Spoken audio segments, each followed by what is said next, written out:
కానీ ఒక విషయం చెప్పండి, డ్యూయల్ రోల్ చిరంజీవిది, ఖైదీ నెంబర్ 150 చిరంజీవి గారు 2 పాత్రలు పోషించారు. ఏ పాత్రకి మీరు ఎక్కువగా డైలాగులు రాశారు? 2 పాత్రలు, మాస్ క్యారెక్టర్గా, యాక్టివిస్ట్ క్యారెక్టర్గా?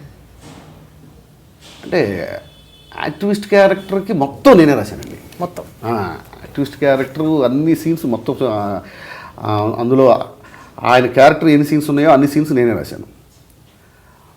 ఈ మాస్ క్యారెక్టర్కి వచ్చేసరికి కూడా మ్యాక్సిమం అంటే కామెడీ సీన్స్ రాసే అవకాశం నాకు రాలేదు. మిగిలిన సీన్స్ అని మ్యాక్సిమం నేనే రాశాను. మీరు అంటే మీది ఏది బెస్ట్ అని మీరు అనుకుంటున్నారంటే ఏది మీరు బాగా రాయగలుగుతారు? కామెడీ బాగా రాస్తారా, లేకపోతే జనరల్గా మిమ్మల్ని మీరు అసెస్ చేసుకోమంటారు? సినిమా బాగా రాస్తానండి. అది ఏ సినిమా అయినా సరే, ఎందుకంటే చిన్నప్పటి నుంచి అన్ని రకాల సినిమాలు చూసేవాడిని. అన్ని రకాల సినిమాలు చూడటం నా పనిక. తెనాల్లో సినిమాలను అయిపోతే గుంటూరులో చూసేవాడిని, గుంటూరులో సినిమాలను అయిపోతే విజయవాడలో చూసేవాడిని, విజయవాడలో సినిమాలను అయిపోయేసరికి మళ్ళీ తెనాల్లో కొత్త సినిమాలు వచ్చి ఉండేవి, మళ్ళీ ఇక్కడి నుంచి మొదలు పెట్టేవాడిని. సో సినిమాలు అన్ని సినిమాలు చూసేవాడిని. సో అన్ని సినిమాలు చూడటం ఇష్టం అయినప్పుడు అన్ని సినిమాలు రాయడానికి ముందు రాయాలి అంటే ముందు చూడటానికి ఇష్టపడాలి. మనం చూడటానికి ఇష్టపడితే మనం రాస్తాం. నాకు అన్ని రకాల సినిమాలు చూడటం ఇష్టం. ఏ జోనర్ సినిమా చూసేటప్పుడు ఆ జోనర్ ఫ్రెష్గా అయిపోతాను నేను. చిన్నప్పుడు నేను ఫస్ట్ నేను మంచి రచయితని అని చెప్పేసి ఇప్పుడు అందరూ అంటున్నారు, బాగా రాస్తున్నాడు సాయి మాధవ్ అని చెప్పుకుంటున్నారు. నన్ను అడిగితే నేను మంచి ప్రేక్షకుడిగా మాత్రం నేను గర్వంగా చెప్పగలను. I'm very good audience. 100కి 100 మార్కులు వేస్తాను ప్రేక్షకుడిగా. పక్క మాస్ ఆడియన్స్ మళ్ళీ అంతే. ఓకే. అయితే గౌతమిపుత్ర శాతకర్ణి తీద్దాము, ఈ సినిమా చెయ్యాలి అని ఫస్ట్ అసలు ఐడియా మీకే వచ్చిందంట కదా? థాట్ లేదండి క్రిష్ గారి కంటే ముందు క్రిష్ గారికేనండి. ఆయనకే వచ్చిందా?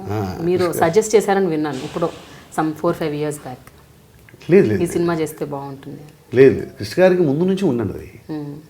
అసలు కృష్ణవందే జగద్గురు తర్వాతే అది ఈ టాపిక్ వచ్చింది. కృష్ణవందే జగద్గురు తర్వాత ఏం చేద్దాం, కృష్ణవందే జగద్గురు బాగా ఆడింది, మంచి పేరు వచ్చింది, కానీ అనుకున్న లెవెల్కి అయితే ఆ సినిమా రీచ్ అవ్వలే. మేము అనుకున్న లెవెల్కి రీచ్ అవ్వలేదు. లేదు, నెక్స్ట్ మనం ఖచ్చితంగా మన పెద్ద సినిమా చేయాలి, పెద్ద హిట్ కొట్టాలి, ఏం చేస్తే బాగుంటుంది అన్నప్పుడు క్రిష్ గారే ఉండి గౌతమిపుత్ర శాతకర్ణి చేస్తే ఎలా ఉంటుంది. అప్పుడే నాకు శాతకర్ణి గురించి ఏమీ తెలియదు. నాకు తెలిసింది ఏంటి, అందరికీ తెలిసినట్టే శాతకర్ణి అనే ఒక మహారాజు ఉండేవాడు. శాతవాహనుల పాలన ఈ సంవత్సరం నుంచి ఈ సంవత్సరం దాకా ఉన్నాడు ఆయన.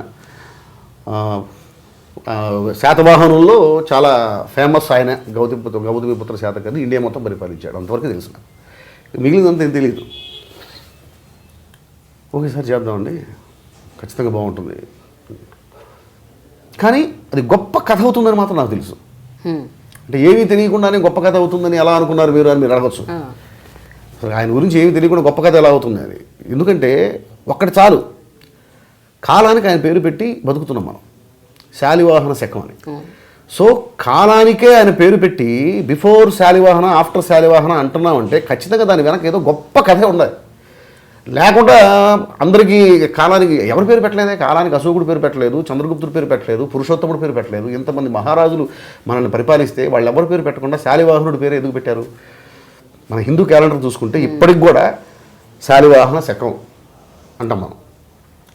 దాంతోనే మనం పిలుచుకుంటాం కాలాన్ని. కాలానికే ఆయన కొలమానం అయ్యాడంటే ఏదో ఉంది కథ అనేది మాత్రం అయితే నాకు ఉంది. ఖచ్చితంగా బాగుంటుంది సార్, కథ ఏంటో బయటికి తీద్దాం. అప్పటి నుంచి ఆయన రీసెర్చ్ స్టార్ట్ చేశాడు క్రిష్ గారు. చేసినప్పుడు ఆయనకి ఇంకా చాలా చాలా చేయాలనిపించింది. లోతుకి వెళ్ళే కొద్దీ ఇది సామాన్యంగా గారికి చాలా తెలుసుకోవాల్సిన ఆయన గురించి. ఇప్పుడప్పుడే ఇది అయ్యేది కాదు, కొంచెం టైం తీసుకుంటుంది. సరే ఈ లోపు మనం ప్యారల్గా చేస్తూ ఉందామని చెప్పి నెక్స్ట్ ఆయన హిందీలో గబ్బర్ తీయటం, తర్వాత కంచె జరగటం, షూటింగ్స్ జరుగుతూనే ఉన్నాయి. మధ్యలో ఆయనకి అవకాశం దొరికినప్పుడల్లా రీసెర్చ్ చేస్తూనే ఉండేవాళ్ళు, నాతో షేర్ చేసుకుంటుండేవాళ్ళు క్రిష్ గారు. నాకు ఏదైనా బుక్స్ ఉంటే ఏదైనా పంపించడం చదవమని, ఇలాంటివన్నీ జరుగుతుండే. ఓకే రైట్, ఇప్పుడు మనకి పర్ఫెక్ట్గా ఉంది సబ్జెక్ట్ అనుకున్నప్పుడు కంచె తర్వాత ఇప్పుడు ఇది మొదలుపెట్టాం. ఓకే, బట్ రీసెర్చ్లో మీరు ఎంతవరకు భాగస్వాములు అయ్యారు ఆయనతో పాటు? మీరు కేవలం ఆయన చేసిన రీసెర్చ్కి మీరు డైలాగుల వరకు మాత్రమే రాశారా, లేకపోతే మీరు కూడా కొంచెం ఏదన్నా సహాయపడ్డారా?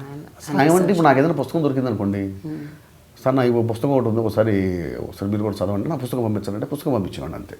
ఓకే. ఇప్పుడు సపోజ్ నేను తెనాల నుంచి నాకు ఆచార్య నాగార్జునుడు యజ్ఞశ్రీ శాతకర్ణికి రాసినటువంటి లెటర్స్ బుక్ పంపించారు నా ఫ్రెండ్స్. చాలా రేర్ అండి, అసలు ఆ పుస్తకం ఉందని కూడా తెలియదు. యజ్ఞశ్రీ శాతకర్ణికి ఆచార్య నాగార్జునుడు రాసిన లెటర్స్ అంటే ఏంట్రా బాబు అని చెప్పి తీసుకుని చదివితే ఆ టైంలో ఉన్న సంస్కృతి మీద విపరీతమైన అవగాహన మనకు కలుగుతుందండి. ఓకే. సో ఆ పుస్తకం దాన్ని పంపించడం, ఆ చదువుకున్నప్పుడు ఆ రోజులు అసలు ఆ మనస్తత్వాలు ఎలా ఉండేవి, వాళ్ళ దాన్ని ఉంటారు, వాళ్ళ ఆలోచన ధోరణి, సంస్కృతి, ఇవన్నీ కూడా దానివల్ల తెలుసుకునే అవకాశం కలిగింది. అలా చాలా నాకు ఏదన్నా ఏంటంటే ఏదైనా పుస్తకం దొరికితే పంపించడం వరకు నేను చేసిన రీసెర్చ్ అంతే. అంతే. అయితే ఆ రీసెర్చ్ చేస్తున్నప్పుడు మీకు ఇట్లా ఫలానా సీన్ అని చెప్తున్నప్పుడు వీటిలో మొత్తం సినిమాలో ఎంతవరకు అవన్నీ అంటే దాదాపుగా ఫ్యాక్ట్స్, ఎంతవరకు కల్పితాలండి? అంటే సినిమా మొత్తం టోటల్గా మీరు సేకరించిన రీసెర్చ్లోంచి అన్ని పెట్టారా, లేకపోతే కొన్ని ఏమైనా యాడ్ చేశారా? డ్రమటైజ్ చేసామండి అంతే. సీన్స్ని డ్రమటైజ్ చేసాం. ఓకే. కానీ సినిమాలో కథ మొత్తం కూడాను ఆ పుస్తకంలో దొరికింది, ఈ పుస్తకంలో దొరికింది, ఈ పుస్తకంలో అన్నీ ఒక పుస్తకంలో లేవండి. కానీ ఒక్కొక్క పుస్తకం నుంచి ఒక్కొక్కటి తీసుకొని దాన్ని గుదిగుచ్చి ఒక కథ రూపంలో తయారు చేశారు కృష్ణ గారు. ఎందుకంటే ఆయన గురించి ఎక్కడ కూడా పరిపూర్ణంగా ఎవరు రాయలే. ఓకే. ఇప్పుడు ఎక్కడో ఆంధ్రుల చరిత్ర అనే పుస్తకంలో ఏదో ఒక లైన్ తగిలేది, అలాగే ఇంకో చోట శాసనాల్లో ఏదో ఒక లైన్ తగిలేది, ఎవరో రాసిన ఒక నాటకంలో ఒకటేదో ఇది రైట్ ఇది గామలు, సో నెహపానుడు ఇది నెహపానుడు కరెక్టే, సో ఆ నెహపానుడు పిల్లలు ఆయన దగ్గర పెట్టుకునేవాడా అని ఎక్కడి నుంచో దొరికింది. సో ఇవన్నీ కలిపి గుదిగుచ్చి ఒక కథ చేయడం జరిగిందండి. ఓకే.